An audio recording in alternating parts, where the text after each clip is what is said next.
Hello, Mark Rigani, and this is Straight Talk. With me today is the Police Commissioner, Mr. Chris Tang. Thank you very much for coming here. It's an honor.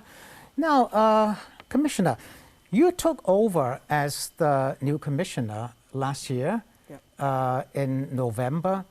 At that time, the protests were still going on, right? I mean, you oversaw or had to deal with the Polytechnic University protest. That was the most unusual and most violent of all the protests, right?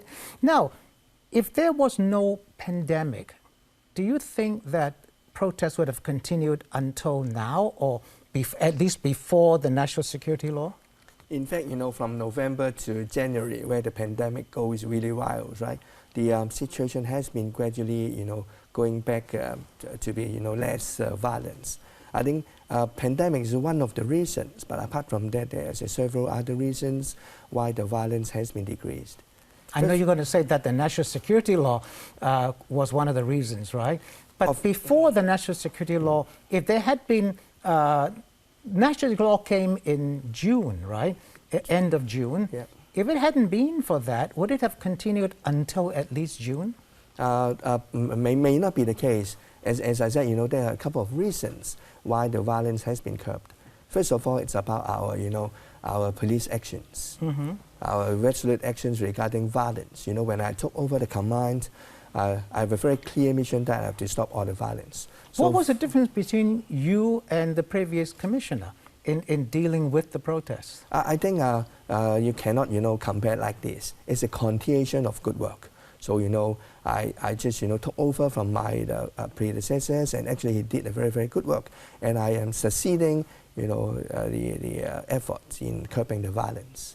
Now, the departing, actually he's gone, the UK Consul General in Hong Kong said that the national security law stifles dissent because we've seen a lot of arrests, and the UK government feels that it is stifling the free speech of Hong Kong people. How would you respond to that? I disagree with that. I think what we did is we did it in accordance with law. We always enforce the laws in a fair and impartial manner. Whenever there's someone break the law, and then we have to enforce the law. And we will not, count in the political wills of the persons that we're going to take actions. It's because of their criminal act. It's not because of their political stance or belief. As simple as that. How, Mr. Commissioner, how would you describe something as placing flowers or shouting slogans? Those were allowed before, right? But now there's a threat that it could be violating the national security law. Are those real reasons for stopping such protests? I think sometimes you cannot, look at the things too simply. You have to look at, you're talking about slogans, right? What kind of slogan they're chanting, and then 5 demands, not one less, without any violence. And what are their intent? Obviously, because of the enactment of the NS law, there's some new provisions like secession, like colluding with foreign elements. So with the new law, and we have to look at the evidence, see whether there's any evidence to sustain a commission of such law. If someone breaks the laws, and then we have to take actions. I understand that, but the thing is, sometimes you've got like 10, 20, 30 people shouting such slogans or singing a protest song. You cannot actually say that all of them are in breach of the national security law. As I said, we have to look at individual cases, and we have to look at the intention. What are the intention? If the intention is to break the NS law, or if the intention is to subverting, do subversion or secession, and then we have to take actions. We have to look at individual cases. You cannot just look at a very short snapshot of what had happening. You have to see what's before and what's after. I understand also, but it seems like, not me saying this, but a lot of people are saying this, that the policy is to arrest first and ask questions later. You arrest all the people singing the songs or singing protest songs or shouting slogans. You arrest them first without true evidence or without confirmed evidence that they are violating the security law, and then you arrest them first, maybe bail them out or detain them, and then you ask the questions later. Is that the right way to police? No, I have to disagree with you again. I'm sorry. We have reasonable suspicions before we take any arrest actions. We will not arrest and without anything, and then we investigate. That's wrong. And we are not doing that. There's some reasonable suspicions that someone has contravened the law, and then we take actions. And I also disagree with you that, a lot of people are saying that we are doing wrong things. In fact, a big section of society do support what we are doing because, we have curbed the violence.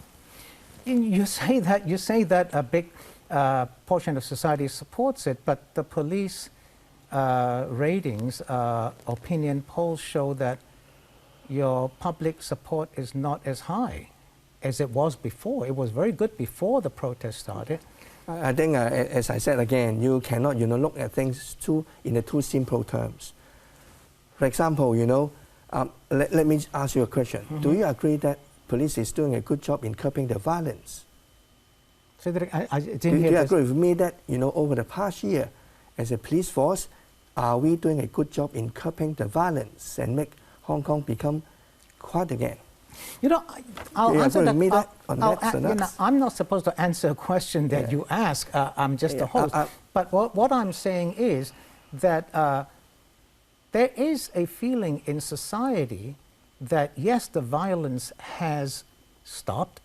Nobody can disagree with that. But why did it stop? One is the pandemic, and number two is the national security law, right? And when it points to the national security law, the reason given for the violence being stopped is that there is a fear in Hong Kong, and a fear that whatever they say or do could violate the national security law. That's why it stopped. Is it good policing, or is it a fear in society?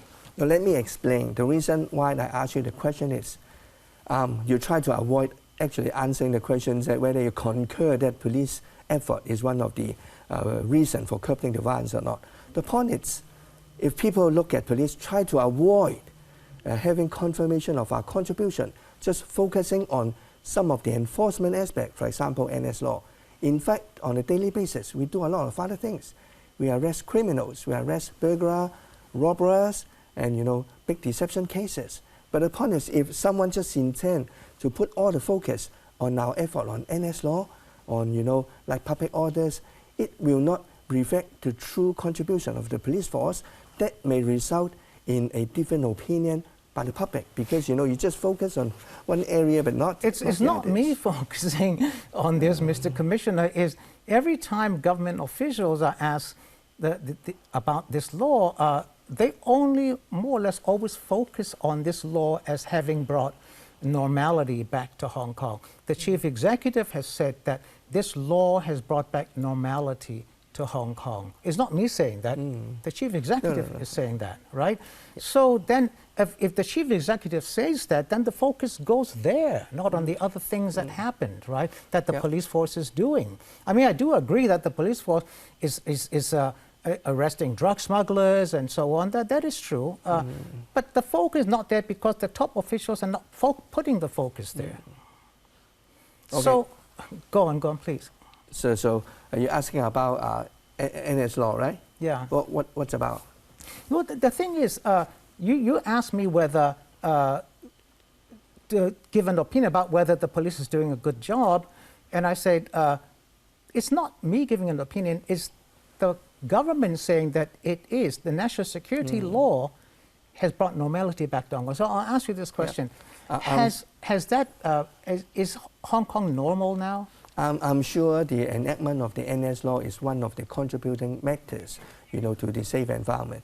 Because, in the past, someone do contravene or do some wrongdoings, but at that time, there is no specific law to cater for their actions. But now we have the NS law, so under the NS law, we can have some new offense to proceed with. So that's the reason why, in dealing with some of the circumstances in the past, we may not have a specific law, but now we have a specific law to deal with it. So of course, our enforcement will be more effective.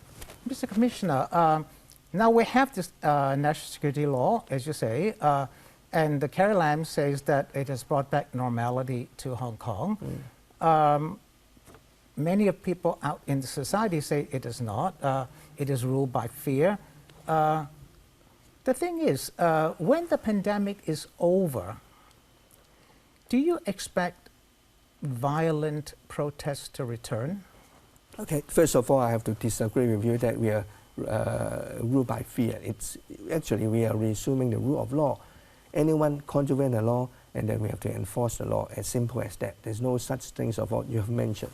And you talk about if there will be any future violence in those public orders. I'm sure in some days when the pandemic over, there will be protests, and we will allow them because, according to a public order ordinance, we will issue no objection letter if our assessment indicated that there's no public order, there's no national security concern. Of course, they can conduct those activities. But as I said, I would believe and I hope all those protests will be conducted in a rather peaceful manner. Okay. But I am also cautious that there may be small number of people. They'll take the advantage of having big people around and try to cause trouble. All right. Quick break, Susan, don't go away.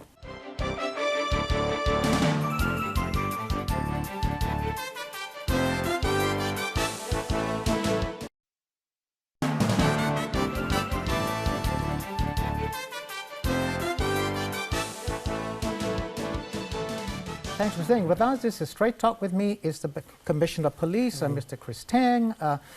Now, just before the break, you said that you expect violence to return. You didn't say exactly that. You said protests will return, and if they conform with the police rules, they will be allowed. I want to ask you that again. Do you foresee that future protests, if they say, the application says this is the protest, and there's no suggestion there will be violence, that you will permit this in the future? So actually, in the future and in the past, we're having the same guidelines in whether to approve a protest or not. Because according to the public order ordinance, and we have to make an assessment in terms of a public order, public safety, national security, and the right and freedom of others. It will be always the same. Before the enactment of NS law and after it will be the same. So we'll do an assessment.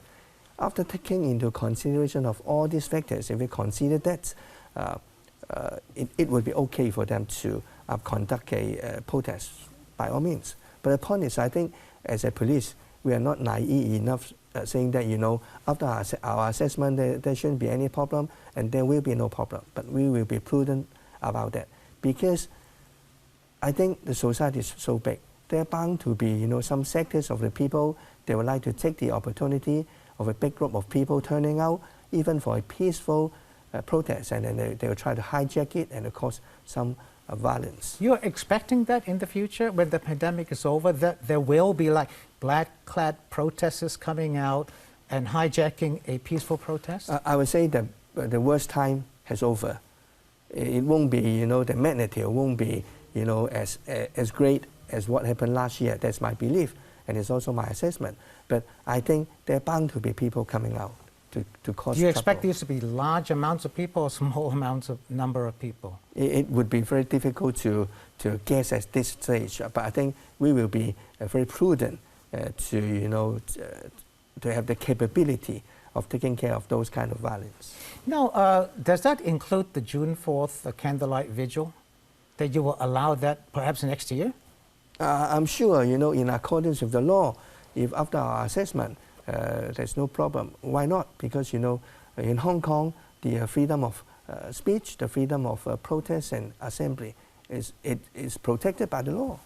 So you can give an assurance that the June 4th candlelight vigil and other peaceful protests will be allowed in the future? As I said, you cannot, put it in two simple terms. For example, if, for whatever assembly their subject will be like Hong Kong independence. It's against the NS law. How can we allow those activities? But you to can't. be held? The thing is, you hundreds of thousands of people turn out for the June 4th every year, and if 5 people say carry independence slogans, you ban the whole gathering. Is that right? No, I think you have misunderstand my questions.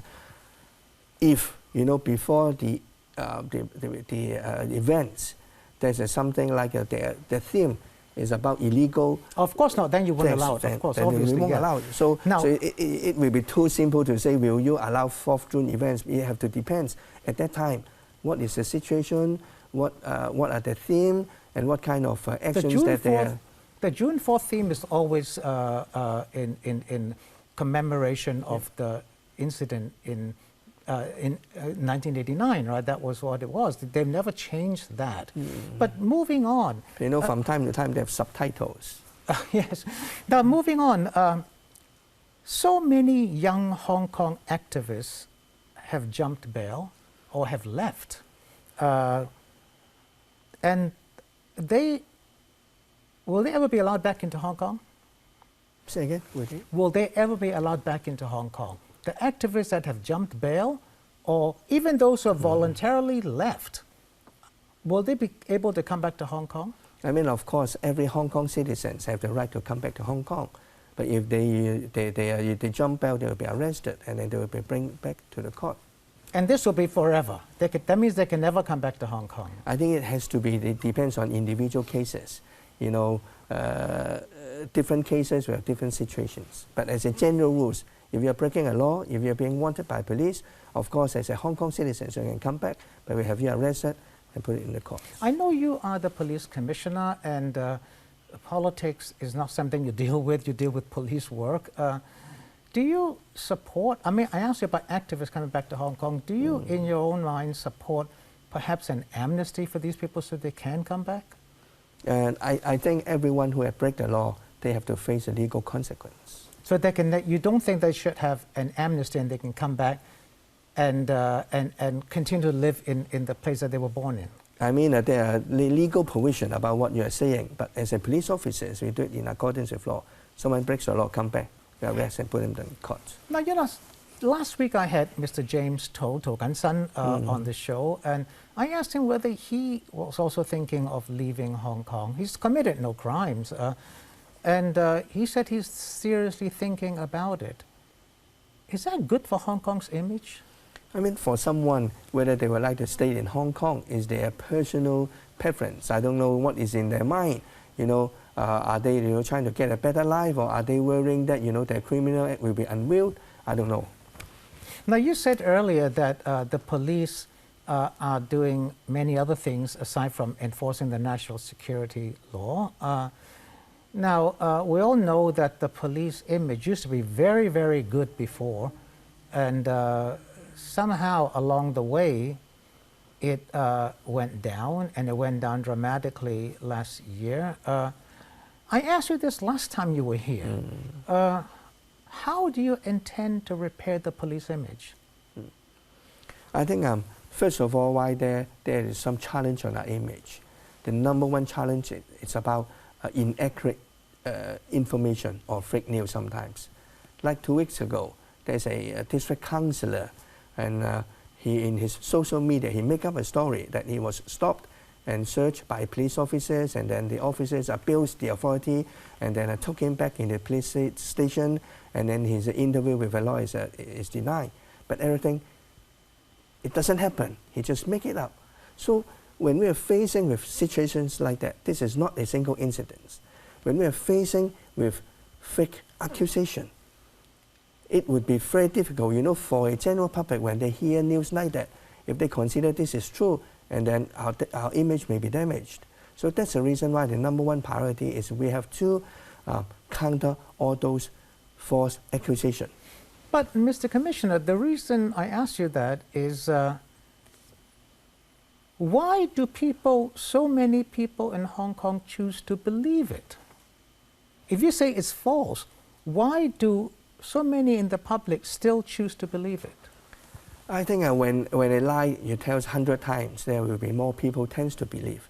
And I think in the past, we do not do enough to rebut all those fake news. So that's the reason why we have to continuously do it like so. And we believe that those smearing campaign will not stop.